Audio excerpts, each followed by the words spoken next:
Hey y'all, Joefer here, the Cranky Old Gay Guy. It is Monday, the 21st of July. And it's sunny right now, but we had a major downpour last night. It woke me up at 1 o'clock. It was so loud. It was just pounding on the windows and on the roof. And I have a wheelbarrow that's kind of tipped up, but it's got a little bit of a water doesn't necessarily run out if it's up. You have to tip it out. And I went out there this morning to put some stuff in the recycling, and I had 6 inches of water. 6 inches. That's what they all say. Anyway, I was online just a minute ago. I found out that Theo from the Cosby Show, Malcolm Jamal Warner, died yesterday. He drowned in Costa Rica while swimming, got caught by a riptide, and so be careful. Warm weather. There is probably always warm, but warm weather here, we have freezing water, and people still think that they can swim across, and it's not a good thing. So what I'm cranky about today isn't so much about today, but I did mention that I was kind of cranky about stuff that happened at the waterfront yesterday. And this is kind of a continuation. Okay. Do you want the good or the bad first? Oh, the bad. The bad. I was saving cash when I went in, and that's why I paid with a card to get through the gate. Watch yesterday's video to see why that was an issue. But when I went down to the food carts, I saw what you were getting. $17 for a slice of pizza. $16.85 for 3 pieces of chicken on a skewer. A rice bowl for $21. Now, maybe that had exotic meat or something in it, or they're just jacking the price because it's Pride. Anyway, I didn't buy any food there. Instead, there were always little mini candies people have on tables and stuff. So I had a couple Twix or Kit Kats or something like that. And then I just waited to eat until I got home. So that's what made me cranky, is the way everyone jacks up their prices when it comes to food vendors and food carts whenever there's any kind of a festival or organization going on. They're more expensive there than they would be if you went to their corner that they're usually at. And I think that's nonsense, and I refuse to participate. And I took cash because when you get up to pay with a credit card, even a food cart, there's not a lot going on there as far as service. So why would I give them 20 or 25%? And that's when you go through the electronic to get a reader and they say suggested donation, blah, blah, blah. And if you mark no, you don't want to tip, they give you a scowl. Little restaurants do that too. If you give them something, but if you give them but it's different in a restaurant. I see what they're doing. I see what they're working. But if someone is just right there and they got everything pre-made, like the pizzas, why do you think you deserve a 25% tip?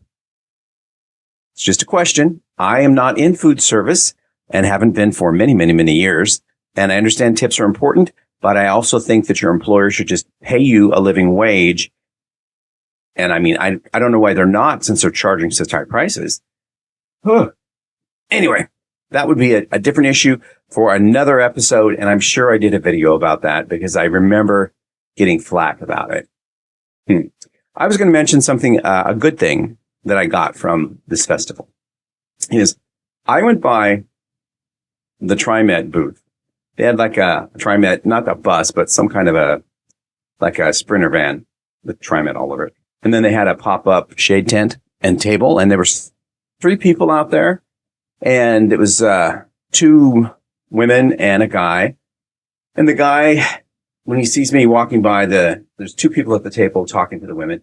And it's got buttons and stickers and, ride TriMet, blah, blah, blah, blah, blah. And this guy comes up with, how are you today? And I said, I'm okay. And he said, do you ride TriMet? And I told him, no, not frequently, because it's really inconvenient and it takes forever to get to where I want to go. If there was a bus that left my neighborhood and went right to the core of downtown Portland, that would be fine. It still might take 30 or 40 minutes, and I can drive down there in like less than 15 without traffic. But I understand the bus stops a lot, so that's going to add some time. But there's no direct route. Instead, you always have to plan your trip to get to a location and hopefully get there before the bus you're trying to get on or the train takes off without you. Because then you have to wait another 15, 20 minutes or an hour, depending on which bus or train is coming by.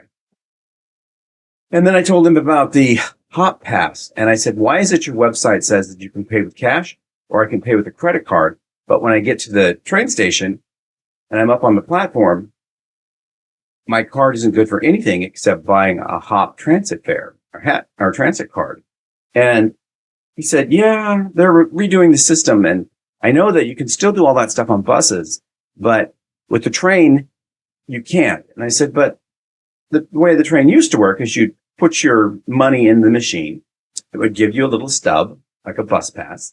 And then you scan the bus pass right there before you get on the train. Or when you're on the train in the passenger side, there would be a red box mounted to one of the poles somewhere in that interior that you could just walk up and scan it. He goes, yeah, they're making a lot of changes. Hopefully by the end of the year, we'll all be on the same system. And I'm guessing that system's going to be a Hop Pass because they charge you $3 to buy a Hop Pass. And that's not towards fare. That's just for the card. And I got screwed out of that same $3 yesterday when I downloaded the app, which is free, but to use it is $3, an initial $3. Once you've paid that $3, the app is yours to refill again and again. And you can't really refill it. You can just link it to a credit card. But that's what it said. It said, service charge to bill the credit card or something like that. And it was like, so they're going to get that $3 out of you anyway. And that's screwed. And the man at TriMet's booth, who was older than I am, so he's an old guy. He said, yeah, that happened to me earlier this year too. It was really confusing. And I said, so what'd you do? He goes, well, I work for TriMet, so I have an IHOP card. But I'm thinking, why did you do any of this? Or are you just saying that to make me feel better? Stay here for a minute. And he got into the motorhome, closed the door, or the Sprinter van. And he came out and he goes, here, these are for you. And he gave me 2 Hop cards. And I said, well, thank you. Because I had related that, what do you do when you have the Hop card app and your phone battery goes dead? Because I was like at 14% by then. So when I left the house, it was less than 80. I had it on the charger, but my phone acts up and that it'll get really, really hot and just shut off. Or you'll have it on the charger and it gets hot and the percentage of your battery just won't rise up. So you have to turn the phone off or get it cooled down because it's gotten so hot just sitting there.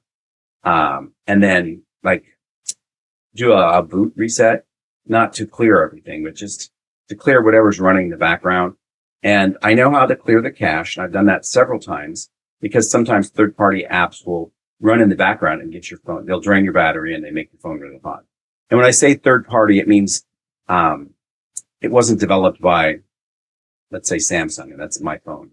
I know that iPhone, I don't think that if they have third-party apps, they have some ritual. They have to go through some testing or something, but that's not the way it is on the Play Store, the Google Play. Anyhow, he gave me these cards, and I said, is this enough for the card one way? And he goes, well, I think it's about $5, but they raised the prices. So I used the card to get back on the train. And by the way, we did have fare inspectors that hopped on halfway through the trip. Did they check anybody? No, they just stood around. Like, okay. But when I scanned the card, it said I had $1.48 left on it. And the pass, I didn't add this up right. Because I looked at the card and then it said honorary citizen. Because that's, I think, half the price of a regular adult. And their website says honorary citizen is someone over 65 or someone who's suffering a disability medical disability and they have a disability card or something. And if you're using this card and a fair inspector comes up and you show them the card, they're going to ask for proof that you fit the criteria of honorary citizen. Well, my excuse was going to be, well, the guy at the TriMet booth at Gay Pride at the festival gave these to me and said to use them. So I think I didn't tell him my age. So looking at the white, he probably just thought I was over 65. I don't know. And if you're on Medicare, they'll also let you be an honorary citizen. Now, if you're working poor or you're on Medicaid, that's not on their website as a criteria for getting a hop card or an honorary citizen hop card. So I think they should probably look into that, because if you're on Medicare, and I mean, some people get on Medicare before they retire, but if you're on Medicare and that's a criteria, I would think that being on Medicaid, meaning that you make less than the poverty wage, that would be a criteria that would get you a card too. But I don't ride it very often, once or twice a year, like jury duty or whatever. Oh, I shouldn't have said that, because that's going to probably mean I'll get pulled next time. I haven't had to do that in 3 years. Ooh. Ooh. Anyway, Pride itself, I am going to throw in a few Pride pictures at the end of this video. And yeah, I'm going to do a quick edit. I'm not going to do all the fancy stuff. Just to show you that I was there. And the pictures are of the parade itself. I didn't see a lot of it, but I did see it. Security, there's a lot of police down there. And I think that I didn't see police with guns so much. I saw police with green, reflective things over their clothes, directing traffic, that kind of thing. There was a lot of motorcycle cops, but the major thoroughfares, they had big dump trucks. I think I have a picture of that blocked the streets so no one could just ram the crowds like they have done elsewhere in the world and in the United States. So that's a good thing. And they also had street vehicles or state vehicles, Portland vehicles, heavy machinery blocking other streets along the parade route, so no one could just go on a side street and just shoot into the crowd. And as far as I know, there wasn't any problems like that. I haven't heard about it from anyone online or anyone on the news. And that's what you get today. I went to the gym for the first time since 8 weeks, 8 weeks or 9 weeks. Yeah. Prior to all this other stuff that was going on with me.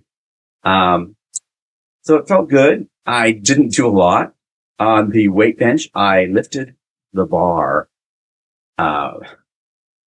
instead of lifting anything else. And with curls, I lifted the lightest bar I could find, which was a 20-pound.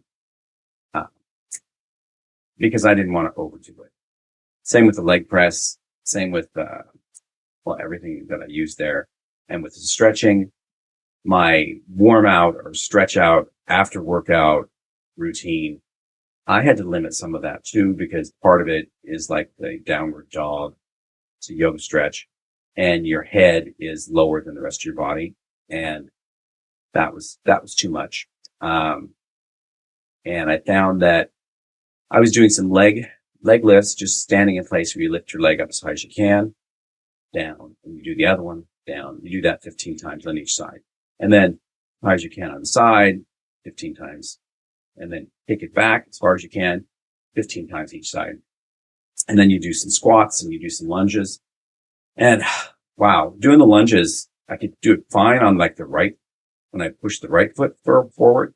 But when I did the left foot, I would tip each time. So I had to like really move my hands to get some balance back. And that's not the way it usually is.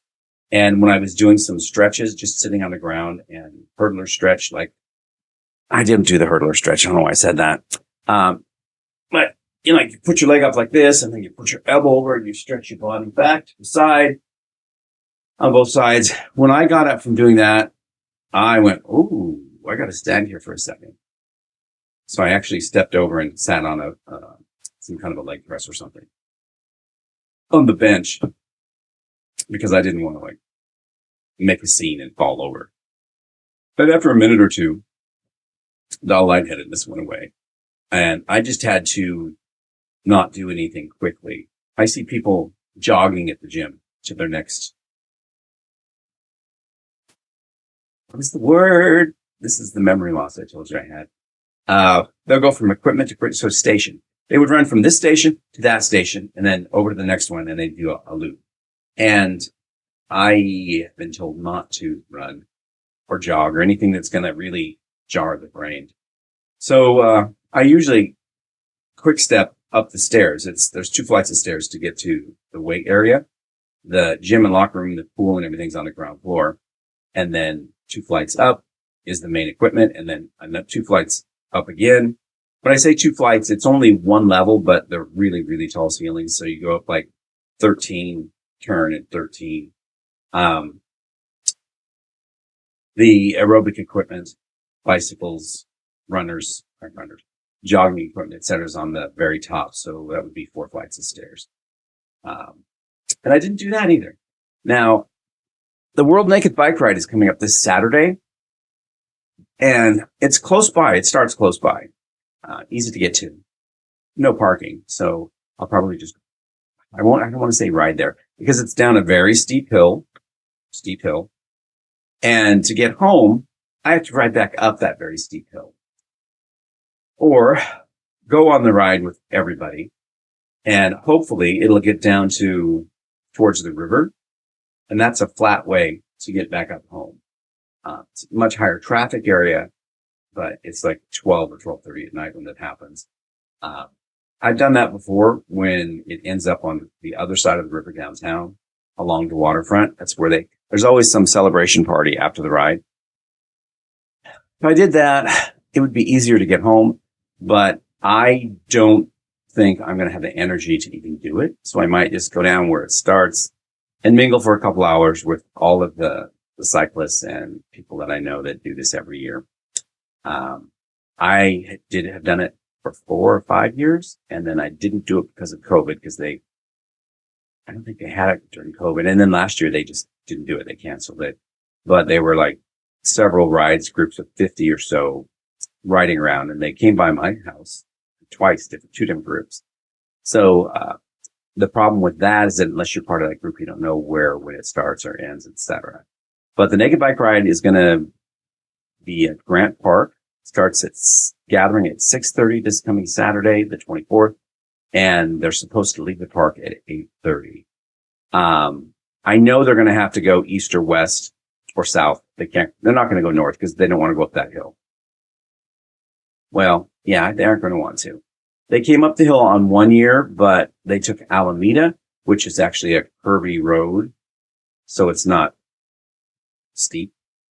I'm talking the steep one that is 33rd Street, which is, yeah, it's not quite San Francisco steep, but it's steep enough that, and I've ridden up on a bike coming back from last year's, or not last year, but the year before. We ended up way out in Southeast Portland, like on 84th and Foster at some grade school.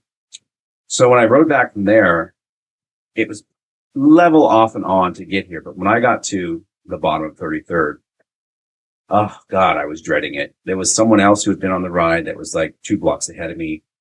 And we both went super slow up that hill. I need an electric bike. That's what I need. And then I could pedal along and just be happy knowing that battery's there to help me get home.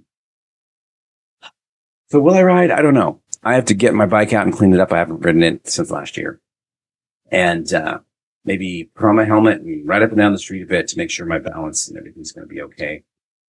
But during the ride, there is a lot of exertion and I don't want to damage myself.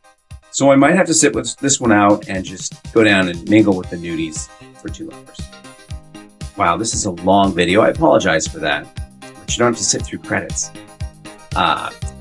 Like I like to say, like I do, don't I? Stay cranky, my friend. Stay cranky. Bye-bye. Rainbows burst where the clouds retreat. Club lights flashing.